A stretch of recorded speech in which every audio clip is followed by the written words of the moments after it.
नमस्कार, आप देख रहे हैं महुआ खबर और मैं हूं आपके साथ सचिन राठौर। आप देख रहे हैं हमारा न्यूज बुलेटिन, जिसमें हम आपको बताएंगे उत्तर प्रदेश और उत्तराखंड की अभी तक की तमाम बड़ी खबरें। तो आइए बढ़ते हैं खबरों की तरफ और शुरू करते हैं। उप मुख्यमंत्री ब्रजेश पाठक के अनुरोध पर भारत सरकार ने ओटीटी प्लेटफॉर्म्स पर रिलीज होने वाली फिल्म घूसखोर पंडित को शीर्षक हटाने के निर्देश जारी कर दिए हैं। इस कदम का उद्देश्य ब्राह्मण समाज की भावनाओं को सम्मान देना और सामाजिक सौहार्द बनाए रखना होगा। सरकार ने यह भी स्पष्ट किया कि भविष्य में किसी भी वर्ग विशेष पर इस तरह की अनुचित टिप्पणी को फिल्मों, वेब सीरीज या अन्य डिजिटल माध्यमों से लागू नहीं किया जाएगा। उप मुख्यमंत्री ब्रजेश पाठक ने बताया कि फिल्म का टीजर लॉन्च होते ही ब्राह्मण समाज में आहत भावनाएं पैदा हुई थी। उन्होंने इस प्रकरण को लेकर भारत सरकार से शीर्षक हटाने का औपचारिक अनुरोध किया और भारत सरकार ने उनके अनुरोध को स्वीकार करते हुए तुरंत निर्देश जारी कर दिए।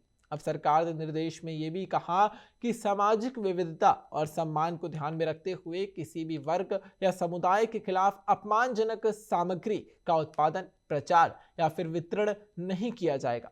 ये कदम विशेषकर सामाजिक विद्वेष और वैमनस्य को बढ़ावा देने से रोकने के उद्देश्य से उठाया गया। जबकि उप मुख्यमंत्री ब्रजेश पाठक ने इस अवसर पर कहा कि यह केवल एक फिल्म का मामला नहीं है, बल्कि समाज के सभी वर्गों के सम्मान और भावनाओं को सुरक्षित रखने का एक प्रयास है। उन्होंने उम्मीद जताई कि मीडिया और फिल्म निर्माता आगे से किसी भी समुदाय या वर्ग को अपमानित करने वाली सामग्री नहीं बनाएंगे और इस निर्देश से डिजिटल प्लेटफॉर्म और फिल्म उद्योग में सामाजिक जिम्मेदारी की महत्ता सामने आई है और इसे समाज में सम्मान और सौहार्द बनाए रखने की दिशा में एक सकारात्मक कदम माना जा रहा है। सपा सुप्रीमो अखिलेश यादव ने एसआईआर को लेकर बड़ा बयान दिया है। उन्होंने कहा कि राजनीतिक खेल के तहत सपा को बार बार एसआईआर में उलझाया जा रहा है। कभी वोट काटते हैं, कभी वोट जोड़ते हैं और फिर अपने लोगों से शिकायत करवा देते हैं। उन्होंने इस बात पर जोर दिया और अखिलेश यादव ने अमेरिका के साथ हाल ही में हुए $500 मिलियन के कृषि व्यापार समझौते को स्मॉल इंडस्ट्रीज का किलर बताया। उनका कहना था कि इस देश की स्मॉल स्केल इंडस्ट्रीज बर्बाद होने जा रही हैं और उन्होंने विकसित भारत के दावे पर तंज कसते हुए कहा, क्या विकसित भारत बनाएंगे जब सड़क में गड्ढे में गाड़ी गिरने से रोज लोग मर रहे हैं। संघ और बीजेपी पर भी उन्होंने निशाना साधा। स्वदेशी नारे देने वाले संघी नेताओं पर कटाक्ष करते हुए कहा कि अब उनका सब कुछ अमेरिका के पास चला गया है और स्मॉल इंडस्ट्रीज का क्या होगा। उन्होंने कहा कि यूपी में रोजगार की मांग कर रही नई पीढ़ी से बीजेपी घबराई हुई है, इसलिए सपा को एसआईआर में उलझाया जा रहा है। इस बीच तिरवा के डीएन कॉलेज में अखिलेश यादव ने क्रिकेट टूर्नामेंट का उद्घाटन किया और उन्होंने खुद बैट पकड़कर क्रिकेट में हाथ आजमाया। इसके बाद वो देर शाम लखनऊ के लिए रवाना हो गए और इस बयान में सपा सुप्रीमो ने आर्थिक, राजनीतिक और सामाजिक मुद्दों पर केंद्रित अपने तेवर बनाए रखे और बीजेपी पर खुली चुनौती पेश की। बुलंदशहर में एक महिला सोशल मीडिया इन्फ्लुएंसर ने पुलिसकर्मी पर गंभीर आरोप लगाए हैं। पीड़िता ने बताया कि फैज अंसारी नामक युवक उसकी डांस वीडियोस डाउनलोड कर अपने इंस्टाग्राम पर डालता और उसे गालियां देता था।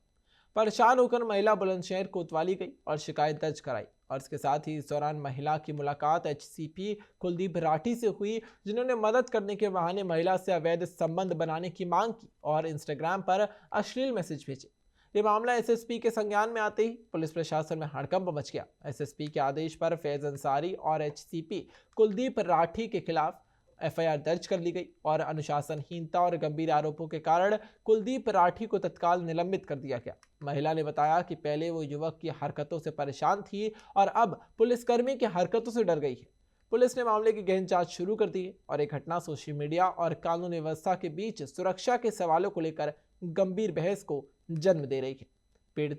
पीड़िता की सुरक्षा और उचित कार्रवाई सुनिश्चित करने पर प्रशासन पूरी तरह से फोकस कर रही है।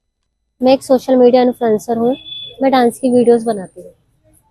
वहाँ पर फैज अंसारी नाम का लड़का मुझे बहुत ज़्यादा परेशान कर रहा था। मेरी वीडियोस उठा कर अपने इंस्टा पर लगाता था और मुझे गंदी गंदी गालियाँ देता था। इसकी शिकायत लेकर मैं कोतवाली गई। जब मैं कोतवाली पहुंची तो वहाँ पर सबने मुझसे कहा है कि ये कुलदीप राठी जी हैं, ये आपकी समस्या का समाधान करेंगे।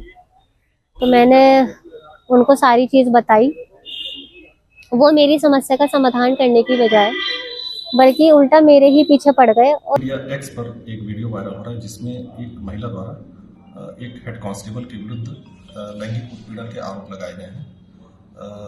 इस वीडियो का तत्काल संज्ञान लिया गया और प्रकरण की छानबीन की गई है आरोपी हेड कांस्टेबल को तत्काल प्रभाव से निलंबित कर दिया गया है और प्रार्थना पत्र पे तत्काल मुकदमा पंजीकृत कि लखनऊ में उत्तर प्रदेश विधानसभा की खूबसूरती और आधुनिक सुविधाएं चर्चा का विषय बन चुकी है। विधानसभा अध्यक्ष सतीश महाना ने विधानसभा का भ्रमण किया और इसकी सजावट और आधुनिक व्यवस्थाओं को तारीफ की। इस दौरान वरिष्ठ अधिकारी भी इसके साथ ही मौजूद रहे और इसमें लखनऊ के डीएम, मंडल आयुक्त, पुलिस कमिश्नर, यूपी एडीजी, कानून व्यवस्था और विधानसभा के प्रमुख सचिव प्रदीप दुबे शामिल थे।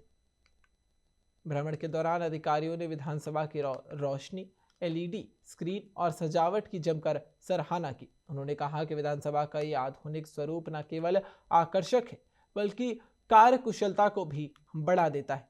उन्होंने बताया कि उत्तर प्रदेश विधानसभा का बजट सत्र 9 फरवरी से शुरू हो रहा है और साथ ही इसके मद्देनजर सुरक्षा और व्यवस्थाओं को लेकर बैठक भी बुलाई गई। खबरों का सिलसिला यूं ही जारी रहेगा, लेकिन अभी के लिए इतना ही। देखते रहिए महुआ खबर।